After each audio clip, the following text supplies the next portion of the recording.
isa. So, this is the second time na pumunta kami dito. Last time, napakaluwag dito, di ba? Malapat pa yung lamesa, tapos ngayon maliit na, tapos kailan marami na tayo, di ba? Then, we are here to celebrate the opening ng business ng family, ano pinito mo nga? Herado, family Herado. So, first business po ba? Okay. So, basahin ko lang po sa Colossians chapter 3, verse 23. Sabi ito, whatever you do, work at it with all your heart, as working for the Lord, not for human masters. So, every business or every ministry na ginagawa natin sa buhay, gawin natin ng mabuti, gawin natin ng maayos, nang sa ganun, ang kagustuhan ng Diyos ay tayo ay lumago, hindi lang sa spiritual, kundi sa pang-araw-araw din natin pangailangan sa buhay. At lalo-lalo na sa business na ginagalawan natin. So, paalala ko lang sa mga kapwa-riders, huwag masyadong imuko, masyadong seryoso. Sa mga kapwa driver, huwag tayong huwag tayong humingi masyado ng porsyento. So, gano'n lang. Lahat tayo ay nandito bilang isang testimonya, pasasalamat sa ating kapatid na siya nabukas ngayon ng sa business at patuloy natin suportahan ito. Kaya tayo nandito din dahil isa din tayo sa susuporta. Alam naman natin, once na pinupost sa page, so we also share the page and also establish natin kung saan tayo nabilog sa team.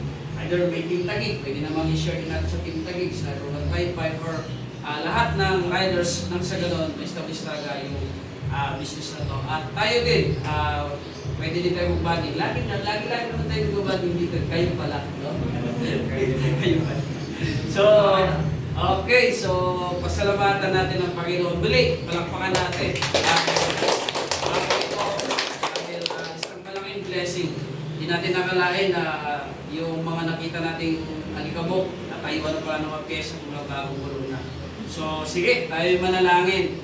O Diyos, salamat po sa akong ito. Kami ay lumalapit muli at nagpapasalamat sa iyong kabutihan at iyong kapangyarihan na nandito kami sa inyong harapan at sabay-sabay po kami na sa nakakita kung paano po iyong pumilos sa puntahan ito. At salamat sa family ng Herado, Panginoon, na patuloy po silang binigyan ng kalakasan at patuloy po silang ingatan, Panginoon. Ano man ang kanilang layunin, kagustuhan sa buhay, Panginoon, patuloy po ito at inyong pinilihan. At salamat sa lahat na nandito at sa mga darating pa, ingatan niyo po sila. Ay kami din ay nagpapasalamat dahil naging parte kami sa business na to na kami din ang siyang sumuporta, Panginoon. Lord, salamat sa mga nandito at patuloy niyo po silang samahan sa lahat ng kanilang mga rangyo sa buhay.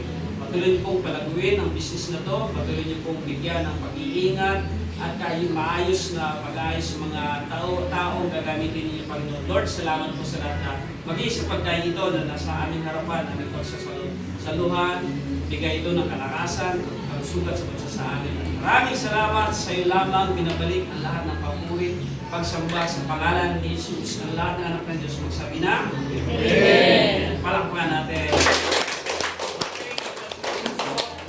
Congratulations! Thank you sa pag-imbita. Okay, pwede na kumain. Thank you po.